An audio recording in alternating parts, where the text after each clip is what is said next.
ഇതെന്താ എന്തു പറ്റി ഈ നേരത്ത്? വാ നമുക്കൊരു ചായ കുടിക്കാൻ പോവാ. ഇപ്പോഴോ? അയ്യോ എനിക്ക് വയ്യ. എനിക്ക് ചായ വേണമെങ്കിൽ ഞാൻ ഇവിടെ ഉണ്ടാക്കി തരാം. ഒരു കാര്യണ്ട്, വാ പ്ലീസ്. ഷെടാ എനിക്ക് വയ്യ. സത്യോടെ എനിക്ക് പുറത്തു പോവാൻ മൂടില്ല. എന്താണ് ഭയങ്കര ഹാപ്പി ആണല്ലോ, എന്താ കാര്യം? വീട്ടിൽ നിന്ന് അച്ചായൻ വിളിച്ചിരുന്നു, നമ്മുടെ കാര്യത്തിന് ഓക്കെ പറഞ്ഞു. ശരിക്കും? ആ അന്ന് പറഞ്ഞപ്പോ അതൊന്നും നടക്കില്ലെന്നല്ലേ പറഞ്ഞ, ഇപ്പൊ എന്തു പറ്റി? ആ എന്തായാലും ഞാൻ ഹാപ്പിയാണ്. എനിക്ക് നല്ല ടെൻഷൻ ഉണ്ടായിരുന്നു. അവർ സമ്മതിച്ചില്ലായിരുന്നു, നീ എന്ത് ചെയ്യുമായിരുന്നു? നമ്മുടെ ഈ റിലേഷൻ വേണ്ടാന്ന് വെക്കോ? അങ്ങനെയല്ല, എന്നാലും എല്ലാവരുടെയും ഇഷ്ടത്തിന് നടക്കുമ്പോ അതല്ലേ ഒരു സന്തോഷം. എന്ത്? നമ്മുടെ കല്യാണം. കല്യാണോ? ഞാനൊന്ന് ആലോചിക്കട്ടെ. 2 ദിവസം കഴിഞ്ഞ് നിന്റെ വീട്ടുകാര് വീണ്ടും പറ്റില്ല എന്ന് പറയും. അപ്പൊ നീ വീണ്ടും ടെൻഷനാവും. കാര്യങ്ങൾക്കൊക്കെ ഒരു ക്ലാരിറ്റി വരട്ടെ. എന്നാ നീ ആലോചി.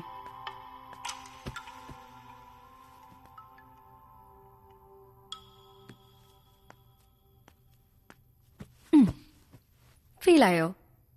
എന്തിന്? ബാ നമുക്ക് ചായ കുടിക്കാൻ പോവാം. നിനക്ക് മൂടില്ലല്ലോ. എനിക്കിപ്പോ ഭയങ്കര മൂടായി. ഡാ മണ്ട, നിന്റെ വീട്ടുകാർ ഓക്കെ പറഞ്ഞ നമുക്കൊന്ന് ആഘോഷിക്കണ്ടേ? സത്യം പറഞ്ഞാൽ ഞാനും ഭയങ്കര ടെൻഷനിലായിരുന്നു.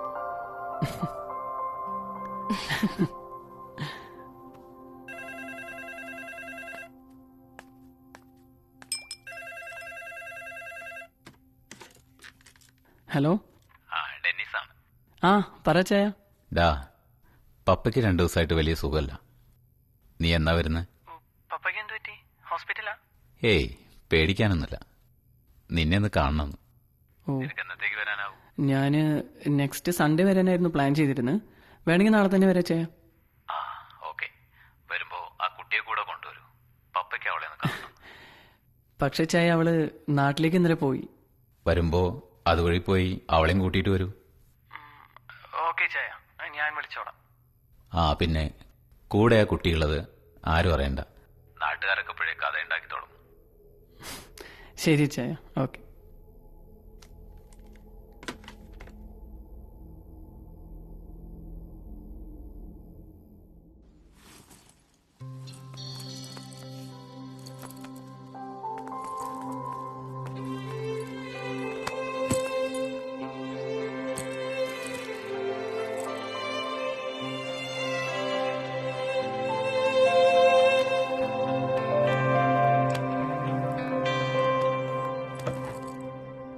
വാ കേറുവാ. പാപ്പ എങ്ങനെയുണ്ട്? കാറിന്റെ ശബ്ദം കേട്ടു. ഇതാണല്ലേ നിന്റെ പെണ്ണ്? അതെ. കാര്യങ്ങളൊക്കെ അവൻ പറഞ്ഞു. നിങ്ങളുടെ ഇഷ്ടം അതാണെങ്കിൽ നടക്കട്ടെ. ഒന്ന് കാണാൻ വേണ്ടി വിളിപ്പിച്ചതാ. അപ്പൊ ഇരിക്കും, ഞങ്ങളൊന്ന് ഫ്രഷ് ആവട്ടെ. വാ. ശരി.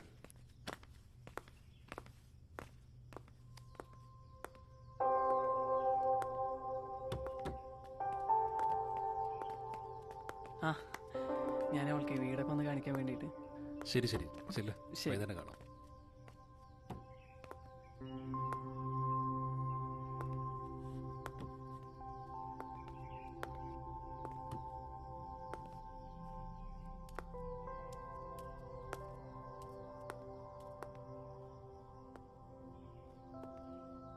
ഇഷ്ടായോ?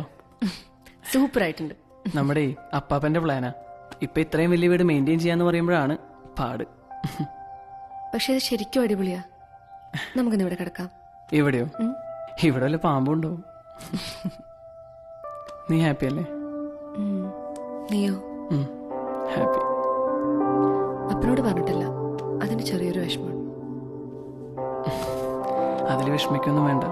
ഇന്നൊരു ദിവസമല്ലേ ഉള്ളൂ, ഇവിടെ അഡ്ജസ്റ്റ് ചെയ്യാം. നാളെ ഉച്ചയാകുമ്പോഴേക്കും നമ്മളവിടെ എത്തും. പിന്നെ ഇവിടെ പ്രശ്നമൊന്നും ഇല്ലാത്ത സ്ഥിതിക്ക് എല്ലാം ഓക്കെ ആക്കാൻ മതി.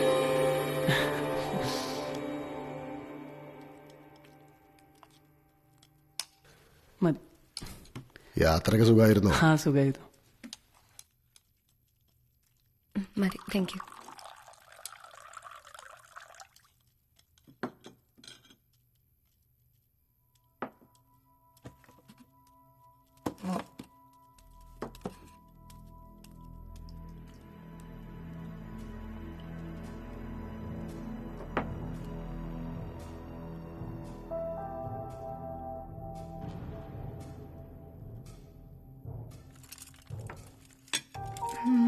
ജെസി ഇന്ന് എൻ്റെ അടുത്ത് കിടന്നോളൂ.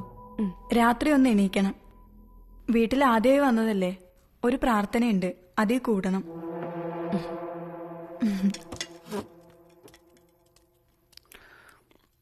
ഇതെന്താ പ്രാർത്ഥനയൊക്കെ? ഇതെന്താ ഈ പ്രാർത്ഥനയുടെ കാര്യം? പ്രാർത്ഥനയുടെ കാര്യം ഞാനിപ്പോഴാണ് അറിയണത്. അപ്പച്ചനൊക്കെ കുറച്ച് പഴയ സെറ്റപ്പാ. കാര്യം കണ്ട എങ്കിൽ നീയും വാ. ഞാനുണ്ടോ? നീ പോയി കിടന്നോ, രാത്രി എഴുന്നേൽക്കാളോ.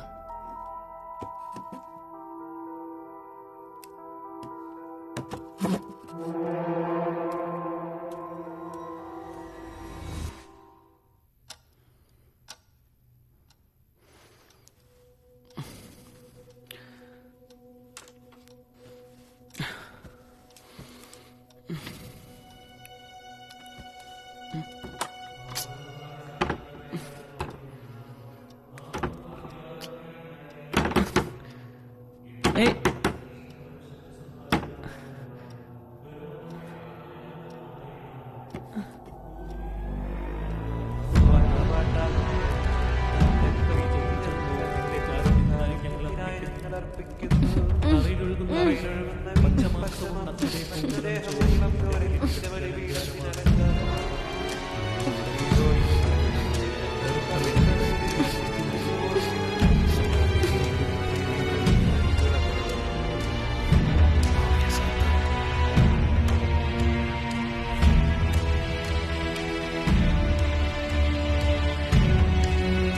ഈ ബലി നിനക്കുള്ളതാണ്, അങ്ങയുടെ സൈന്യത്തിലേക്ക് ഒരാൾ കൂടി.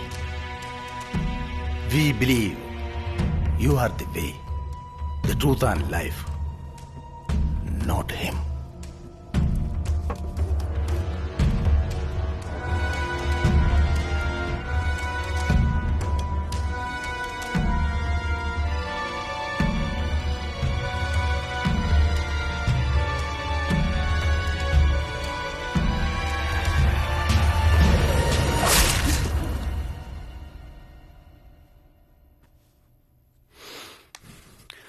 വാ എന്നാ, നമുക്കിപ്പോൾ തന്നെ ഇവിടുന്ന് പുറത്തിറക്കാം.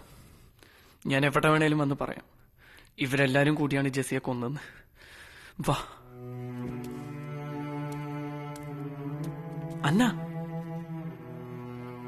എന്നിട്ട് നീ ഇവർക്കൊക്കെ ശിക്ഷ വാങ്ങിക്കൊടുക്കോ? എന്റെ ജെസിയെ കൊന്ന പോലെ ഇവിടുത്തെ നിയമവരൊക്കെ കൊന്നു കളയോ? അതല്ലാണ്ട് എന്ത് ചെയ്യാൻ കഴിയും? എന്റെ അന്യത്തിയെ തിരിച്ചു കൊണ്ടുപോകാനാണ് ഞാൻ വന്നത്. ഇനി അവളെ കൊന്നവരൊക്കെ തീർത്തിട്ട് ഞാൻ ഈ പടി ഇറങ്ങും.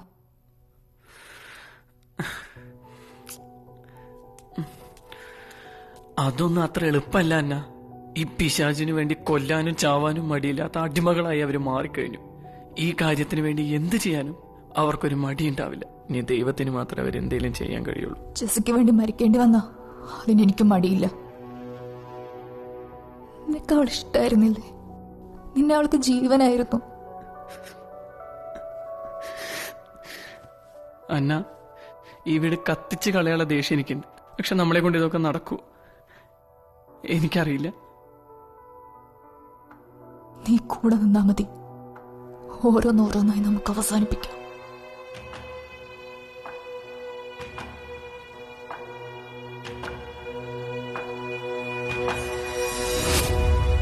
ആ മുറിയിൽ നിന്ന് പുറത്തിറങ്ങുമ്പോ ജെസി ഇനിയില്ല എന്ന സത്യം ആ രാത്രി തന്നെ എനിക്ക് ആ വീട് ചുട്ടരിക്കാൻ തോന്നിച്ചു. പക്ഷേ കെണിയൊരുക്കുമ്പോൾ ഇരകൾക്ക് രക്ഷപ്പെടാൻ ഒരു പഴുതുപോലും ബാക്കി വെക്കരുത് എന്ന ബോധം ഉള്ളിലുണ്ടായിരുന്നു.